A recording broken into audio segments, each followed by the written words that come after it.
7 o'clock. Wait for these people to see, or maybe it's up to you.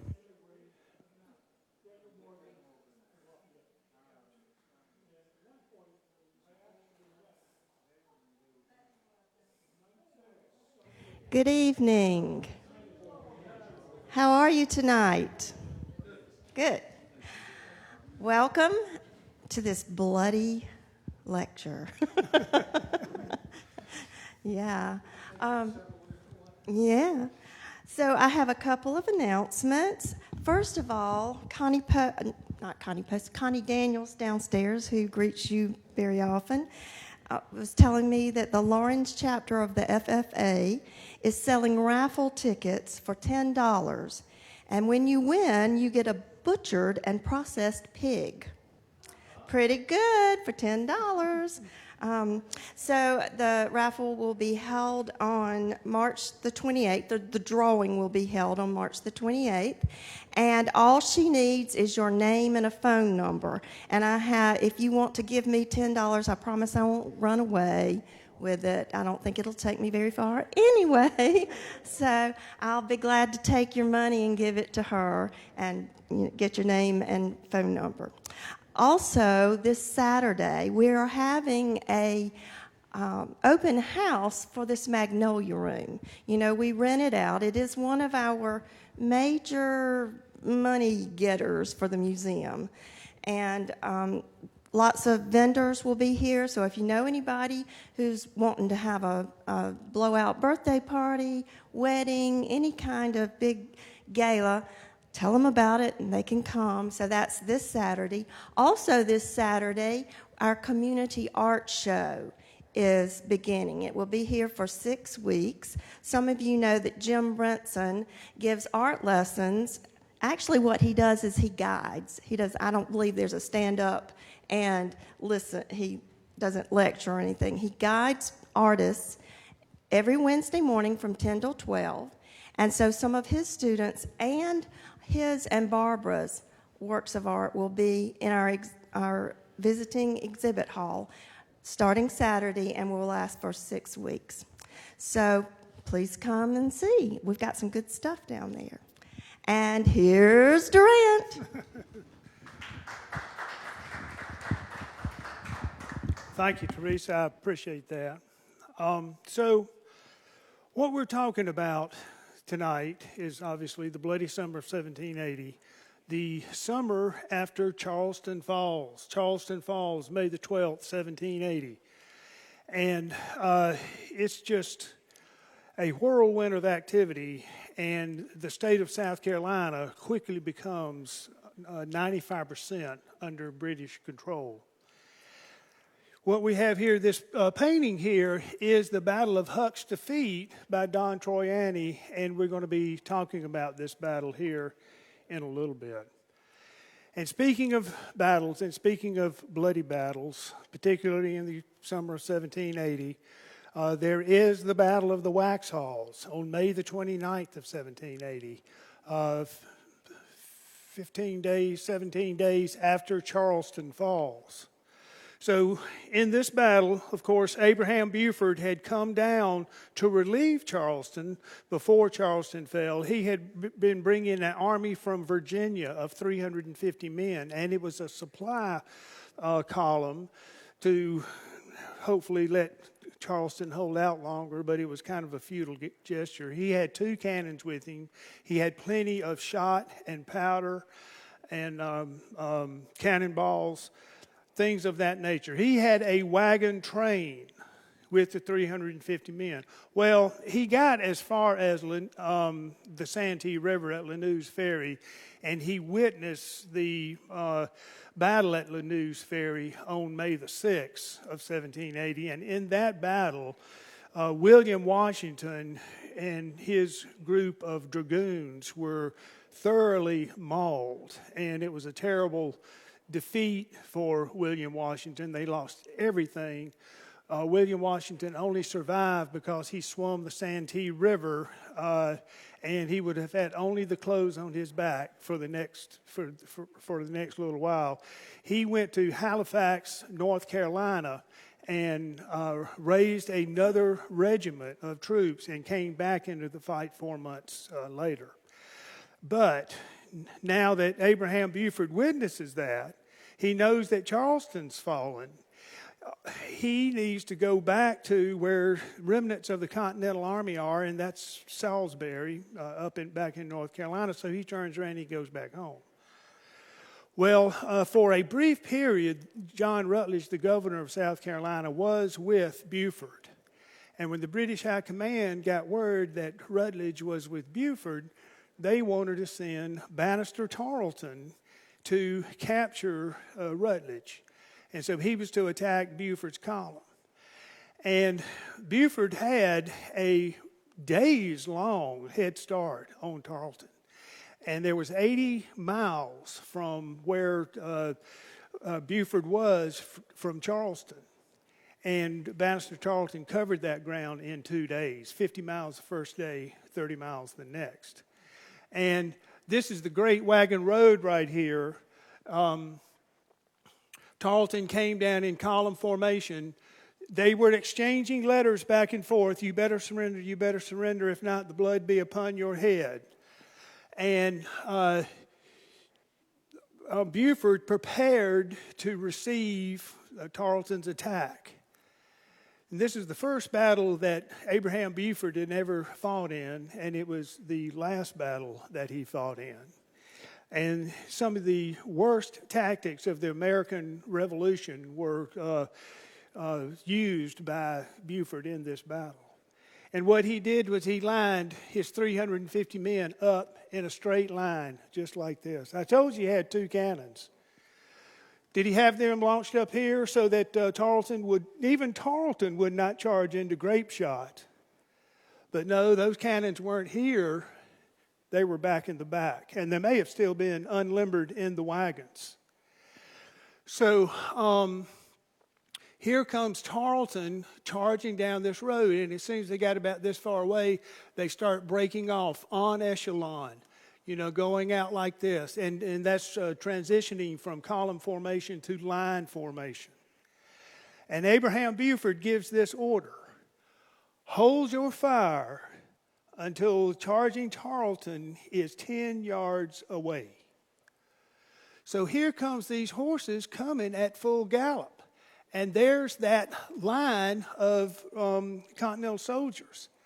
And they followed orders.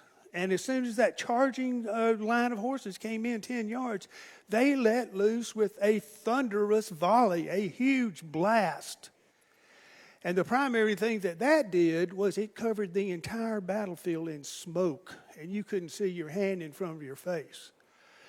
4 of Tarleton's men were killed in that volley, and 20 of his horses. So what happens to a dead horse as he's killed at full gallop as he's charging towards a line 10 yards away? Those dead horses looked like bowling balls going through that line. It totally disrupted that line. Tarleton, he was over here. His plan was to flank Buford's men, and he wouldn't have had much problem doing that. When that volley was let loose, Tarleton's horse was killed, and it fell on top of him. And Tarleton spent the remainder of that battle laying on his back, pinned underneath the horse.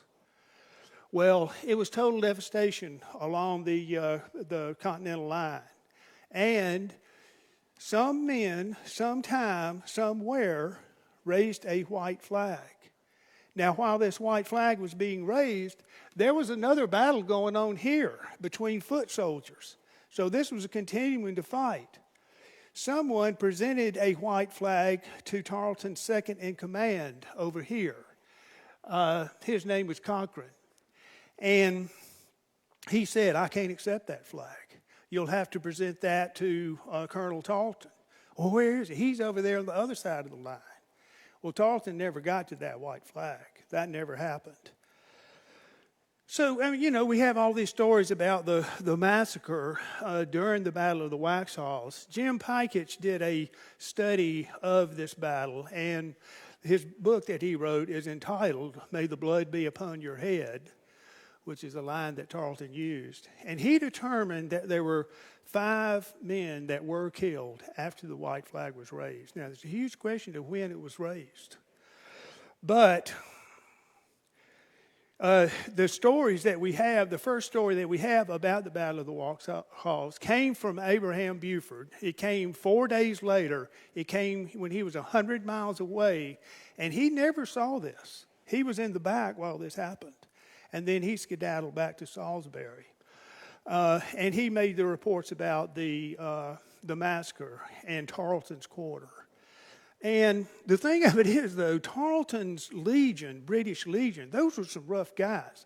And they, at this point, had a terrible reputation. They had killed Vernier after he had surrendered. They had raped loyalist women as they were coming through in Charleston area. And Tarleton punished those fellas.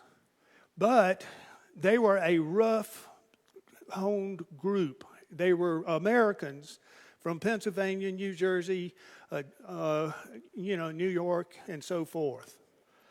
Trained in the British way, trained under Tarleton, equipped under Tarleton, but they were a very rough sort. And that was the Battle of the Waxhaws on May the 29th. Quickly, the British set up these forts, a chain of forts, a ring of forts, Georgetown, Camden, 96, and Augusta. And in between these major forts, there were outposts and camps. And this is a diagram of not all the forts that were in South Carolina. So from Camden, there were satellite forts, Fort Rugeley, Hanging Rock, Rocky Mount. From 96, there was Fort Ridgeway. The ones in red are Loyalist forts. You can see the forts up there in Spartanburg County, Fort Galpin, and so forth. So, from these forts now and these outposts, that is where the plundering started from. You know, the Loyalists in South Carolina had been chastised for the last 2.5 years. There were Loyalists in the backcountry who had taken up arms against the Patriots in the Snow Campaign, primarily during this time. And as the Battle of the Great Canebrake occurred and the Loyalists were suppressed, defeated, they were given the choice, you can lay down your arms, but you need to come join us, fight with us, fight for us. And that really was not a problem because there wasn't a lot going on. And so many men said, okay, well, yeah, I'll sign this oath of association. And I'm a patriot now. And I know I've got to go serve 3 months at Fort Rutledge on the Clemson campus, looking over the Cherokee depredations. Well, the Loyalists were just as happy to do that as anything else. So, they were laying underground. Now, not all of them. Many of them had gone to Florida. Some gone up to Canada and so forth. Some went into the Cherokee territory. And then others just laid low. And when we talk about 1/3 Loyalist, 1/3 Patriot, 1/3 in the middle who just really didn't care, that's this group primarily we are talking about. But the Loyalists now, it was revenge time because they had been highly subjected to all kinds of bad manners. And now they were getting even. And they were having meetings. They were having recruitment meetings. And one of the places where they had one of those recruitment meetings was at Alexander's Old Field in Beckhamville. And I'll show you a map of, we'll get that now. I'm going to go through these different actions. Alexander's Old Fields, June the 6th. So Richard Wynne, at this point, he goes and he disrupts a large group of loyalists who were meeting at Alexander's own field. And he has a group of about, 15 or 20, 25 folks. And he attacks that group. He starts shooting at them. There were no casualties. So we kind of think this may have been a warning episode, warning shot. So then 4 days later, on June the 10th, there is a group of loyalists meeting at Mobley's Meeting House in Chester County. And this group, however, is collecting plunder. And they are raiding farms and so forth and getting their even. They're getting even. And so now John McClure, as a very active patriot during this time, he gathers a group of folks, and they do attack Mobley's Meeting House, and there are casualties at this point. On that same day, Richard Wynn's plantation is burned to the ground. And when Richard Wynn is told that this is what happened, he replied, "I expected as much." So, from these camps, and I want you to look, see Camden here, Hanging Rock, Rocky Mount. The garrison at Rocky Mount controlled activity along the Catawba River. At Hanging Rock, this camp controlled traffic along the Great Wagon Road. So two primary corridors of transportation now are blocked by these British forts. And these are sister forts. So they're set up so one can come to the aid of the other.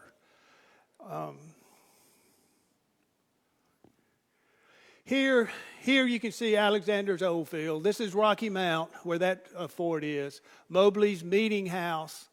Now, from Rocky Mount, there is a provincial officer named Christian Huck who has established a camp at Brown's Crossroads. And from there, he is raiding, plundering, foraging throughout the area.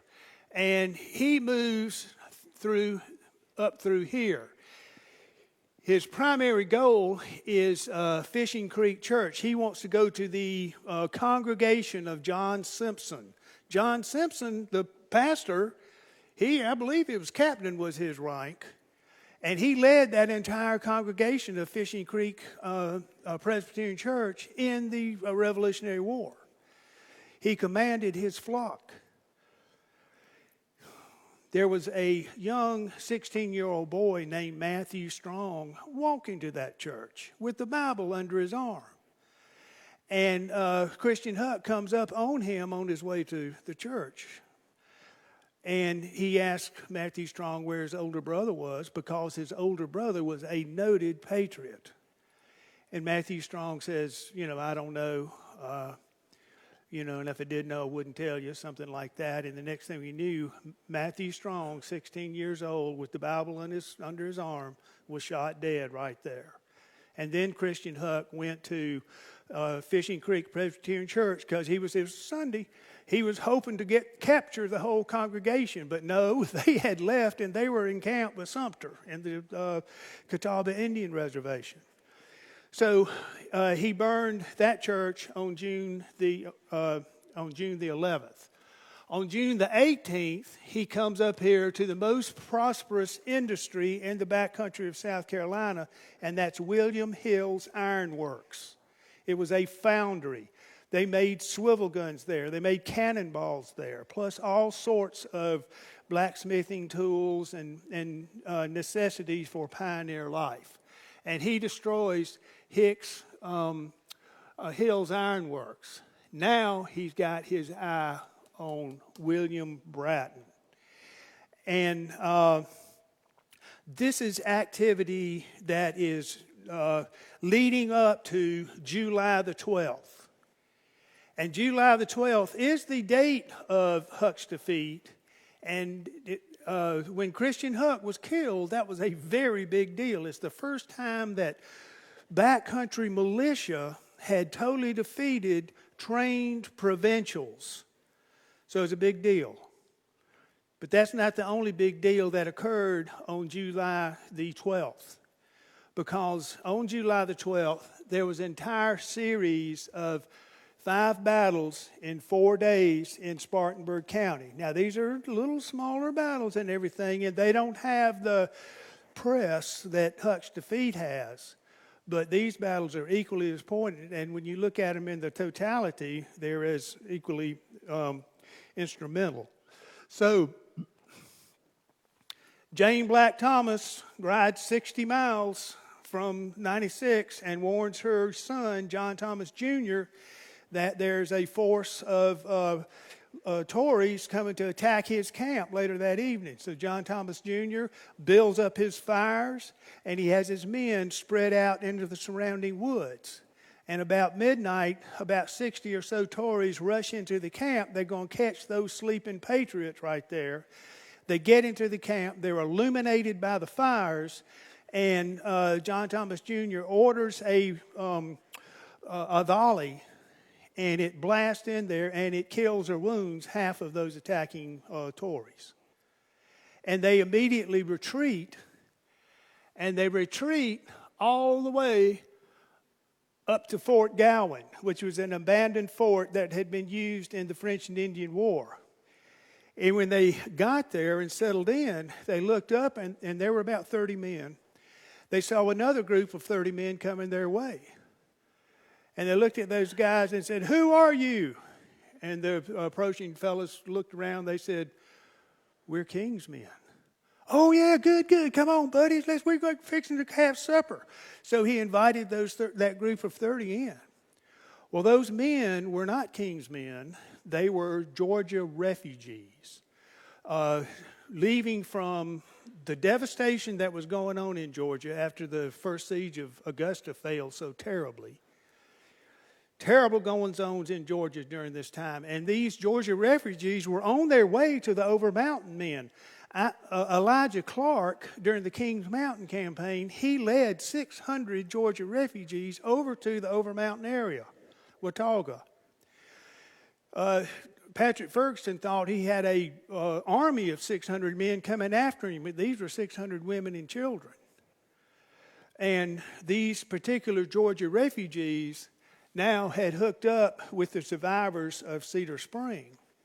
And in the middle of the night, they attack those survivors. One of them is killed. And in the morning, they parole the survivors. They took all their materials. Now, they had a real cash when they took the horses and muskets and so forth. So, Fort Prince at this time was a loyalist fort. This was loyalist. Fort Prince changed hands several times.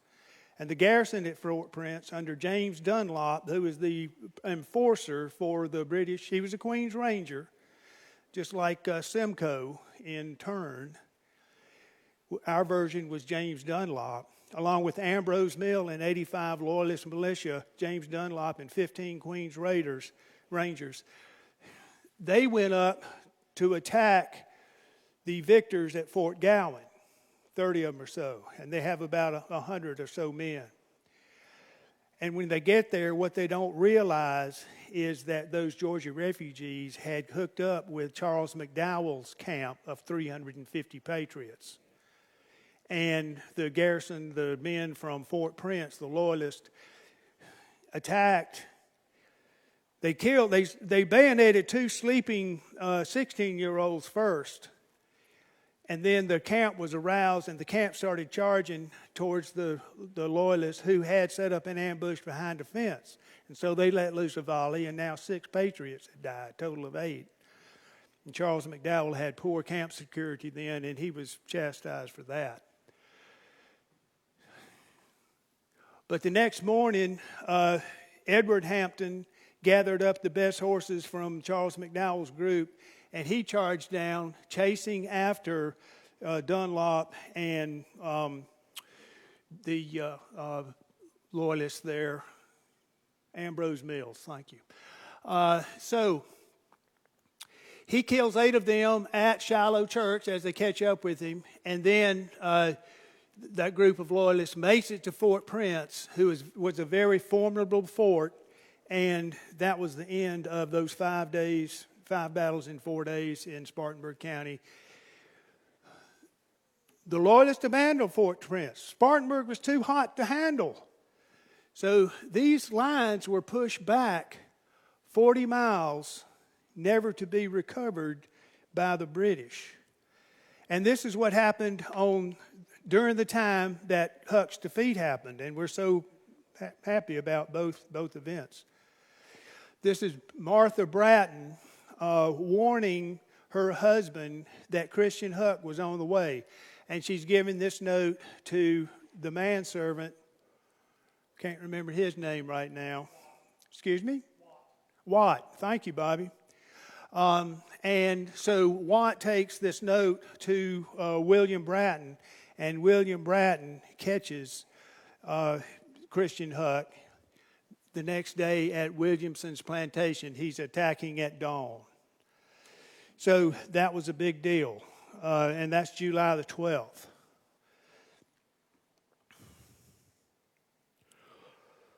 When Charleston fell, I told you that 95% of the state was under British domination. Thomas Sumter up here had 1,000 men in the Catawba Reservation. These are men under 10 colonels. Thomas Sumter's sort of a controversial figure in a lot of ways. He did a lot of good things, and he did some bad things too. I can go either way, really, with Thomas Sumter. But the fact that he had 1,000 men during this time, that's extremely important. And these 1,000 men under 10 colonels, these 10 colonels were some of the most efficient men in the American Revolution, honorable men. Those men stuck with Thomas Sumter through thick and thin, and their opinion matters to me. Now, he did have a huge falling out with kind of his second in command, who was Thomas Taylor. And Thomas Sumter terribly mismanaged a battle down along the coast when he was working with Francis Marion. And Francis Marion refused to work with Sumter again, and Thomas Taylor really turned against. Shubrick's Farm was the name of that battle.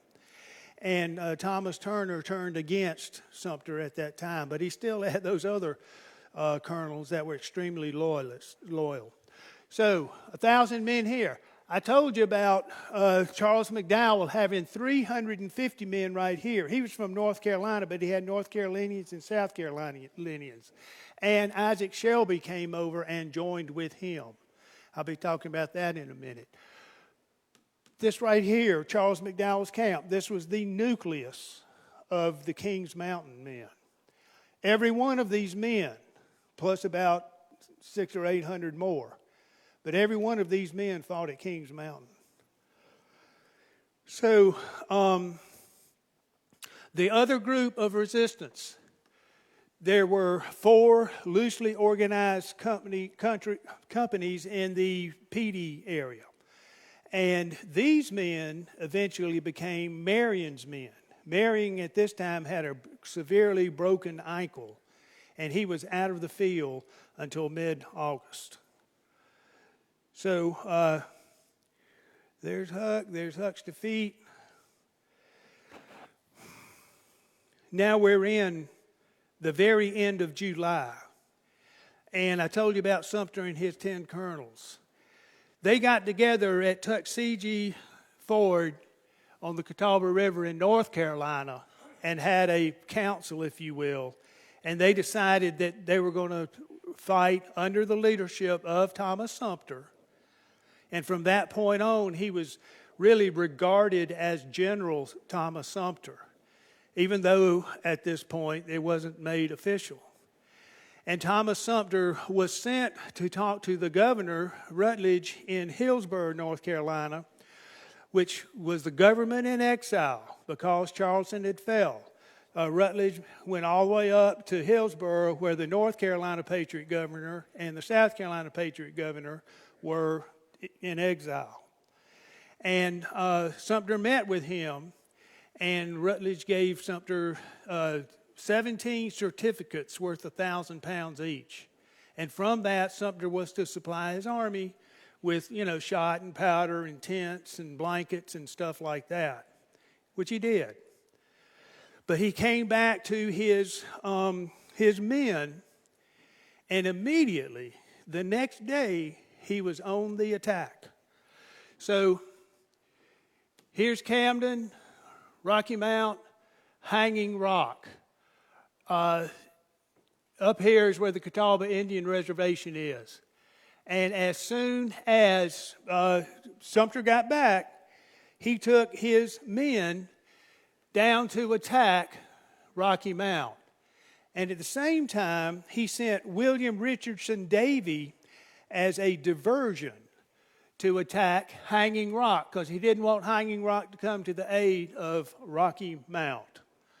So Rocky Mount, as you can imagine, it's on a hill. There's big boulders all the way around. I've been there. There's a home, and again, these boulders all the way around. There was abattis. This was all cleared, but still, these big rocks, it's kind of neat the way that is. So Sumter had the area surrounded, and he tried to attack 3 different times and could not make it through the abattis. So finally he gets to looking, and he notices that this could be about 100-yard open area right here. But if you got to this rock, before long you could get to this rock, and if you had firebrands, you could throw those onto this outbuilding, which would set this house on fire. So he asked for 2 volunteers, and one of the volunteers was Colonel William Hill of Hill's Iron Works. This is one of the bravest acts of the American Revolution. And he also had a sergeant with him. These 2 men strapped their bodies with fat lighter, which in effect served as armor. But y'all know what fat lighter is. And so they were, really strapped down and covered and all this. And they start taking off. And they run this 100 yards right there under fire. Get here, get to the shelter rock, build a fire, and start throwing firebrands over to try to set the houses on fire. Well, when the British commander saw that, he launched a bayonet charge to run off Hill and the sergeant. And so that was unsuccessful. And Sumter, they can't make any progress. And he says, dang, I tell you what, if y'all try it again, I'm going to have my riflemen down here, and they won't be able to give you a bayonet charge. And so Hill and the sergeant said, okay, well, we'll do that. And so they got fat lighter all over themselves. And they made this 100-yard dash. They did this back and forth, 4 times under fire, and never got hit. And they get to the shelter rock again. They build a fire, and they start throwing firebrands over the rock, and it catches this little building on fire. And it's just starting to roar. And the siding here on this frame house is starting to smoke. And at that time, one of the biggest thunderstorms you could possibly imagine came up. I mean, it flooded and it impeded troop movement for the next week, so much flood. That thunderstorm put out that fire. So, was that Providence? I don't know. But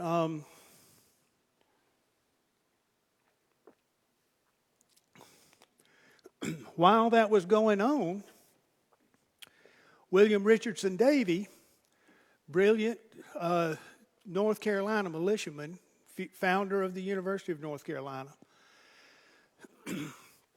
and his Charlotte militia, they're attacking Hanging Rock. And the way Hanging Rock is set up is it's 3 different camps. You have Bryan's Loyalist militia here, which is about 500 or 600 men. And you have the British Legion, Bannister Tarleton's British Legion here. Tarleton wasn't there. And you have British regulars here, the 63rd and the 71st Regiment of Foot, which are two of the finest regiments that they have. Also, the Prince of Wales Regiment, which is a provincial group, is back here again. So they have three different camps. And Davy, he rides into the center of Bryan's camp. In his homespun, South Carolina militia, right in the middle of North Carolina militia, in their homespun, they all look the same. Davy and his men ride into the middle. They dismount, they tie their horses up, they look around, and then they take their rifles and they point them and they fire volleys right there. And the North Carolina men rush down the lane, wherever that was, where Davy had set up another ambush there. So William Richardson Davy launched a pretty devastating effect against the North Carolina militia on August the 1st. And so because of the flood and everything, it took 2 or 3 days for Davy and Sumter to get back together. And when they did, Davy told Sumter, he said, you know, I think Hanging Rock is vulnerable and we ought to do something there. And Sumter agrees. So 4 or 5 days later, this is August the 6th, they start coming through. And Irwin and his North Carolina militia comes in. This is up a steep hill, and we've recovered this battlefield. So they come through, and they start, attacking Bryan's men. And Hill and Lacey, William Hill and Edward Lacey, they start coming through and attacking the militia here.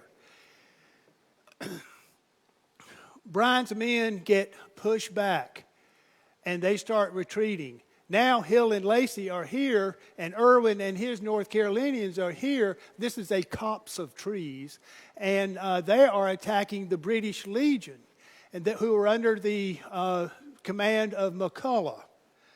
And as that battle is starting to heat up, McCulloch loses his nerve and absolutely gives command of the British Legion to Rousselet. And Rousselet is able to solidify the British defense, but that was a remarkable thing on the battlefield then. At this time, the Prince of Wales Regiment comes through, and now they are flanking Irwin and the North Carolinians, and there's fire coming from two different directions. And, it's not looking very good for the attacking Patriots right now. When, at the last minute, Davy and Wynn come onto the field, charge onto the field, and they hit the backside of the Prince of Wales Regiment and absolutely destroys that regiment. I don't think they really existed after this battle of Hanging Rock. And Rousselet is able to organize the remaining men into a square. Somebody told me there was another square somewhere in the American Revolution, but if so, there were only two squares, formal squares formed in the American Revolution, and one of them was here at Hanging Rock. This was a frequent technique during the Napoleonic Wars, but not so much here in America. And Rousselet had two cannons that were set up on opposite corners of this square, and they, directed any fire from any direction, however you had these cannons. So, and by the way, Sumter and his men had overrun the British Legion, and they got into the rum of the British Legion, and that was a situation where they snatched defeat from the jaws of victory. Sumter lost cohesion of his men, and so there was nothing left to do but retreat, and this was a wonderful battle, wonderful victory for Thomas Sumter. So look at what we have. This is August the 6th, the 1st of August, the middle of August. Huck's defeat, 5 days in Spartanburg County, Rocky Mount, Hanging Rock. That's some pretty good stuff right there. But those are primary militia battles, provincial battles, and that sort of thing. And it's not battles between regular troops. And the battles between regular troops are about to occur because Horatio Gates is coming down from the north with about 2,000 Continental officers, and he's also soldiers, and he's also got North Carolina and Virginia militiamen with him as well, by the hundreds. And going to meet Gates, who is coming down, is Lord Cornwallis, the best general that the British have. And he's got about 2,000 men. And Gates, as he's coming down, the hero of Saratoga, he gets to Salisbury. And the way that the Great Wagon Road, this is the Great Wagon Road right here, the way that the Great Wagon Road was, it goes from Salisbury, then it goes west to and southwest to Charlotte, and then southeast to Camden. But Gates did not want to go that dogleg. He wanted to go straight to Camden. He's going to march his army right into the heart of the enemy.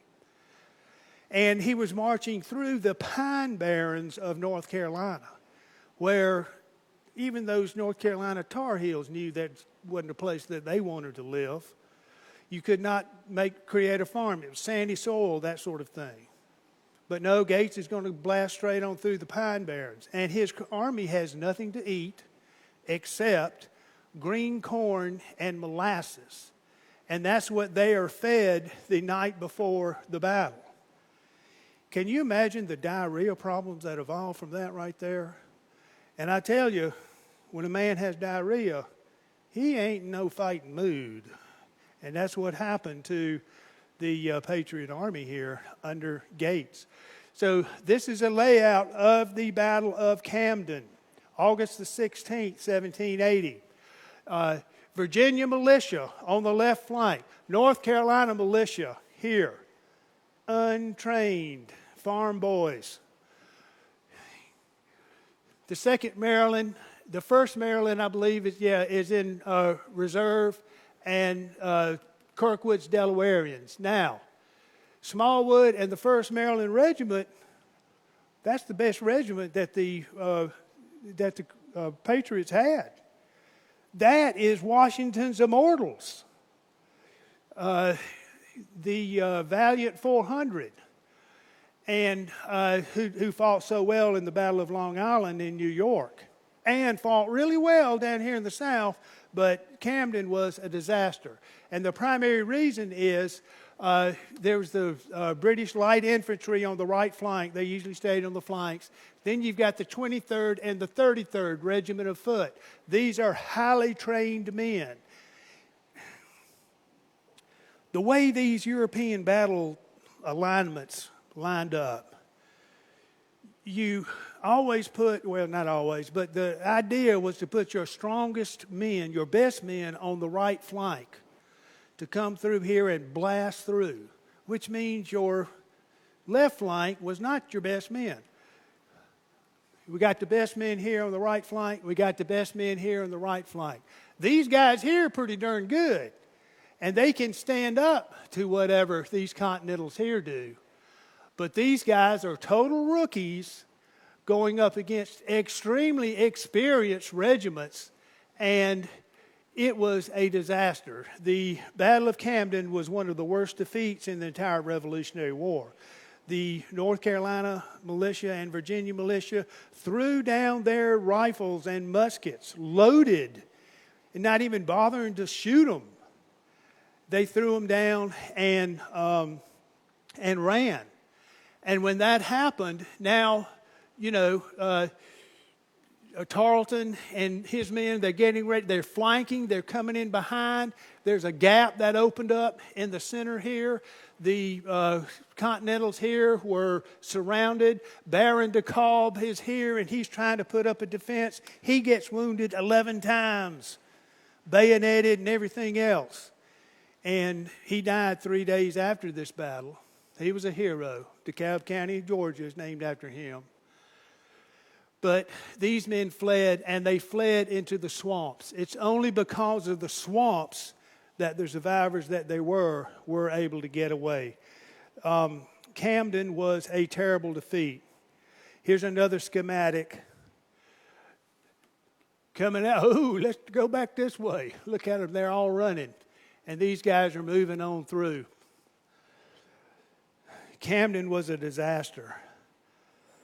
But that wasn't the worst thing.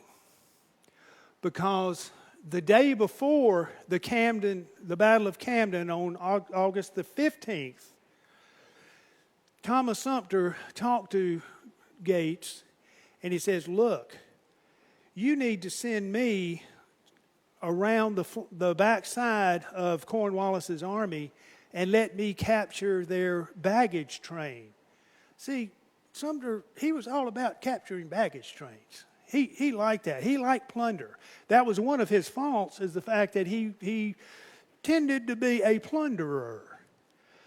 And he wanted to capture that British wagon train, which was at Carey's Fort, which was on the opposite side of the Wateree River. The British were sending reinforcements from 96. And to get from 96 to Camden, you had to go through Carey's Fort. So Edward Lacey and Thomas Taylor, I've talked about those two colonels a little bit, and they had 30 or 40 men each with them. They ride up to check out Carey's Fort. And when they get there, there's a group of Loyalist militia, 50 or so strong, whatever. And again, these under Lacey and Taylor, they go in and pass themselves off as Loyalist militiamen and capture those guys. And so now Sumter and his men come into the camp, and lo and behold, here comes a wagon train from 96 with 70 soldiers of the 71st Regiment of Foot, and they come into Carey's Fort. Sumter and them welcoming them with open arms. They come in, as soon as they do, they're captured. So at Carey's Fort, Sumter gets 50 wagons filled with rum and gunpowder and shot and tents and surgical supplies and everything else that an army needs. He got 300 head of cattle. He had 100 prisoners. He had a herd of sheep. So he has all these spoils of war, and he starts moving back towards the Catawba Indian Reservation. The next day is that disastrous Battle of Camden. Sumter finds out what's happening, and he's starting to retreat, and he's wanting to retreat as fast as he can. Remember, he's on this side of the Wateree River. I think at this point it's called it changes to the Catawba River. And he knows that there's two groups following him. But he's moving on. He had been up for 30 hours and watching these guys and realizing that they were stymied. So he didn't really have to worry about them anymore. He crosses Fishing Creek, and he camps at Fishing Creek. He's got this flank surrounded. Fishing Creek's a big creek. He's got this flank protected. He's got this flank protected with the Catawba River. It's midday, and he breaks for a midday rest. And he strips down and gets under a wagon and goes to sleep. Well, while Sumter knew about these two groups here, what he didn't observe was another group coming up on the far side of the Catawba River. And this was none other than Banastre Tarleton, who had, won at the Waxhaws, for instance. Bannister Tarleton won battle after battle after battle. And the reason he did was because he was getting there so fast before people expected him to come. So when Tarleton gets there, he looks over, and he can see that Sumter's men are just total in disarray. Half of them swimming in the river, bathing. The other half are drinking rum. There's those prisoners, there's those cattle and sheep and those horses. With 170 men, Tarleton charges immediately. Sumter's got 700 men. And Tarleton's 170 men beat the hell out of Sumter's 700 men, 350 casualties. 350 did get away. Sumter got away. He jumped on his horse bareback because, he had been sleeping. And he was racing away. And as he did that, he looked back to see if anybody was following him. And he ran straight into an oak limb. And hit him in the head and knocked him down and knocked him out. And fortunately, one of his men came up and captured him. Got him and put him back on a horse and took him away. Fishing Creek was a disaster. Camden was a disaster. Now, 2 days later, Fishing Creek, absolute disaster. This is the lowest point of Patriot fortunes in South Carolina is after the Battle of Fishing Creek. Decimated. Continental Army destroyed. Sumter's army destroyed. Francis Marion was just barely active during this time. And Charles McDowell and his group were kind of laying back.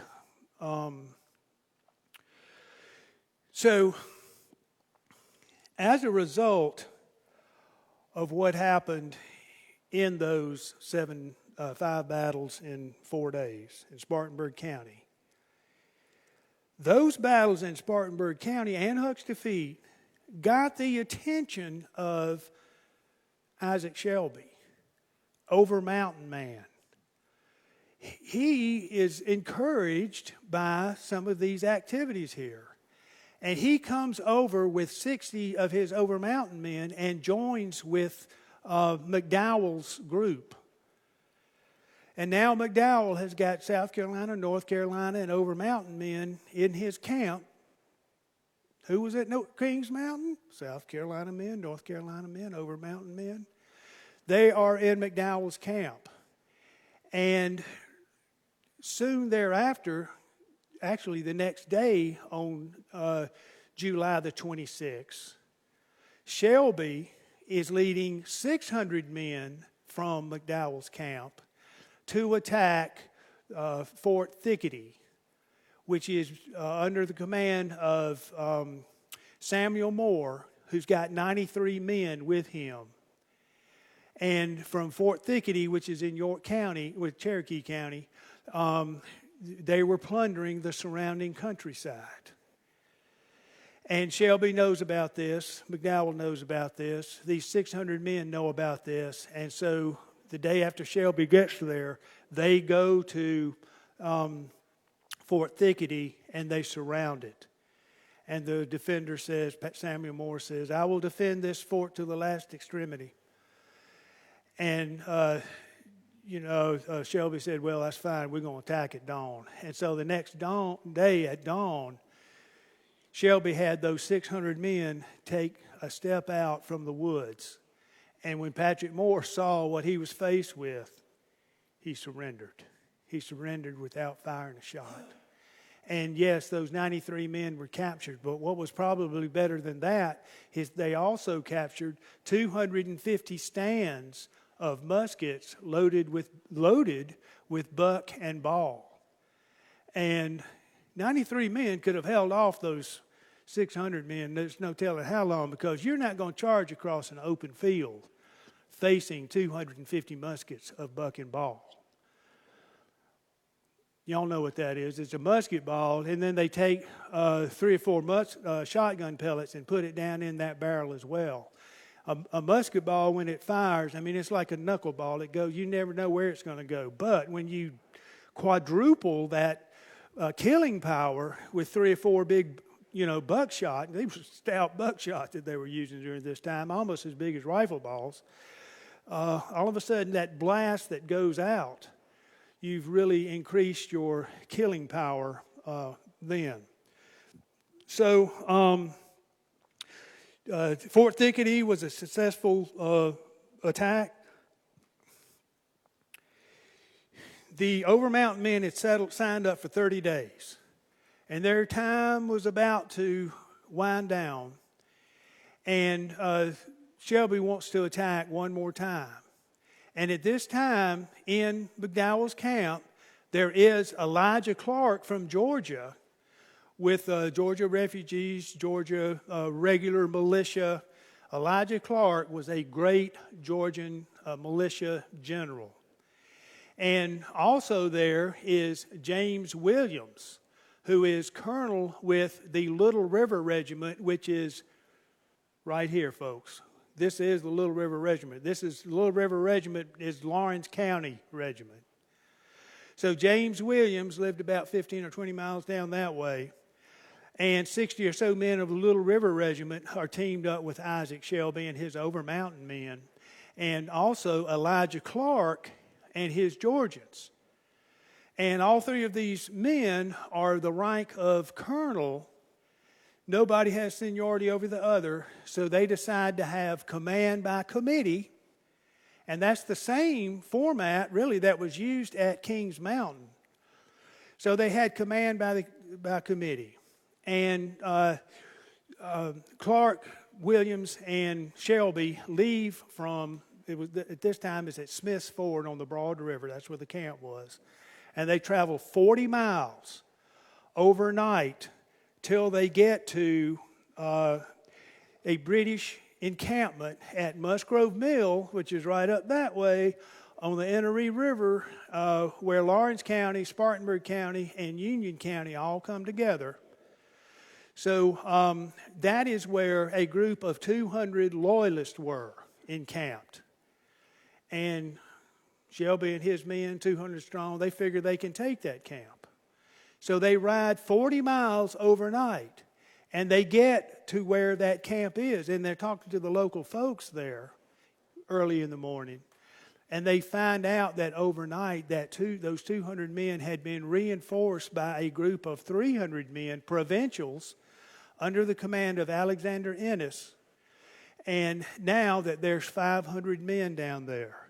And so what we're talking about right now is the Battle of Musgrove Mill. There was some shooting that went on between the scouts, and now all of a sudden the element of surprise is lost. Not only they got 500 men, you don't have a surprise either. So what are those patriots going to do? They're going to turn around and go back? They could have, but their horses were absolutely worn out. The horses weren't going to go anywhere. So they quickly set up what was a rudimentary breastworks, logs and stones and stuff like that. They set up a breastworks at the top of an old abandoned Indian agricultural field that was growing up in scrub brush. And they set up there. And they started sending a decoy to lure the Loyalists out into this ambush that they've set up. So Shadrach Inman starts coming down towards the Loyalist camp.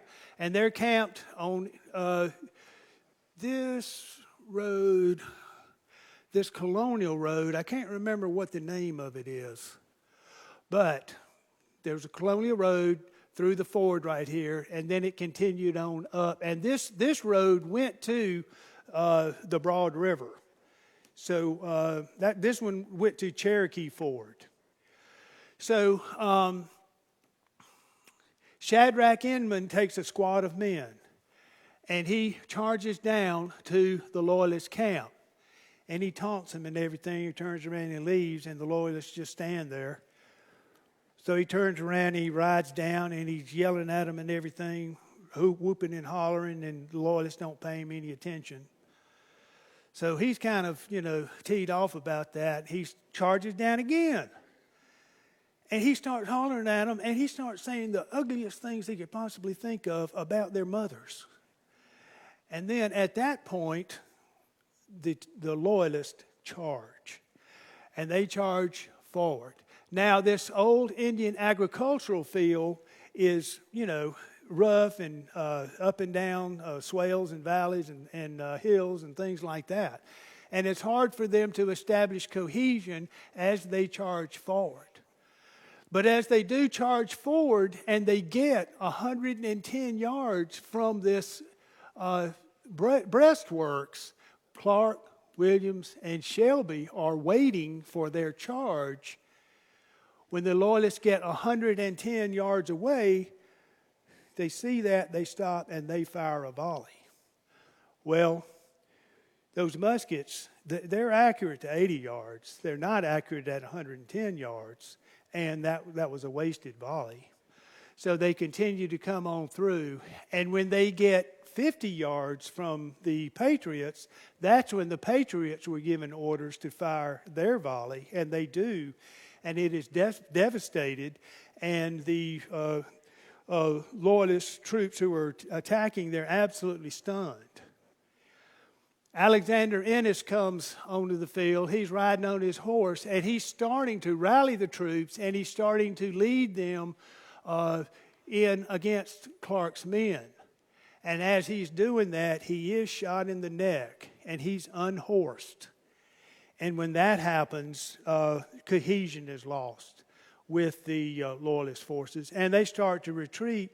And it turned into a tremendous Patriot victory with like 63 dead, 70 captured, 90 wounded on the Loyalist side, and only 4 dead on the Patriot side. Unfortunately, one of those dead was Captain Shadrach Inman. So this battle happened on August the 19th. This is the day after Fishing Creek. And I told you how Fishing Creek was the absolute nadir of Patriot forces. And as depressed and as terrible, feeling terrible as the Patriots were, after Musgrove Mill, now there is a ray of hope. Musgrove Mill had a big effect on the battle. It really upset Lord Cornwallis, because he thought that he absolutely had South Carolina dominated. And as a result of what happened at Musgrove Mill, Cornwallis sent Weems on his right flank through the Chirals on a 50-mile run, making the Chirals holler. James Weems burned 50 houses in 50 miles up into the Chirals. And at the same time, he had banished Patrick Ferguson on his left or his western flank. And his job was to go deal with the Over Mountain men. And in this fashion, Cornwallis was going to reclaim South Carolina and move on through into North Carolina, take North Carolina. And he was in Charlotte during this time with his plans to take North Carolina. After Musgrove Mill, Elijah Clark, I told you about him. He was really rejuvenated because of that. And he teamed up with James McCall, who was a wonderful South Carolina militiaman, and he was from Abbeville County. Clark and McCall teamed up, and they were going to take Augusta. And they teamed up going after Augusta, one thing after another. Augusta was a terrible Patriot defeat. And that is the point when Thomas Waters, a Loyalist captain down there, he burned 100 houses in the Georgia back country. And that's when those Georgia refugees went up into the Watauga region. So there was a bad defeat after Musgrove Mill. But I will tell you this, after Musgrove Mill, except for Augusta. There was not a single Patriot setback for the rest of the war. There was Kings Mountain, Cowpens. Guilford Courthouse was technically not a victory. It was a tactical, technical defeat, strategic victory because Cornwallis had to retreat. Hobkirk's Hill, strategic victory, tactical defeat. 96, strategic victory, technical defeat. Utah Springs, the same thing. Battle after battle after battle after battle. Strategic victories, no setbacks. There was not a single setback after Musgrove Mill. Is Musgrove Mill the turning point of the American Revolution? Yes, it is. Happened at Musgrove Mill. And it happened in the bloody summer of 1780. Does anybody have any questions? Well, I appreciate y'all's attention and appreciate you being here. Thank you. Can you use the... Yes. So Musgrove Mill was a turning point of the war in the South? Yes. Yes, absolutely. Absolutely. And there wasn't anything going on in the North, so it was the turning point. Thank you so much, Durant. We appreciate it.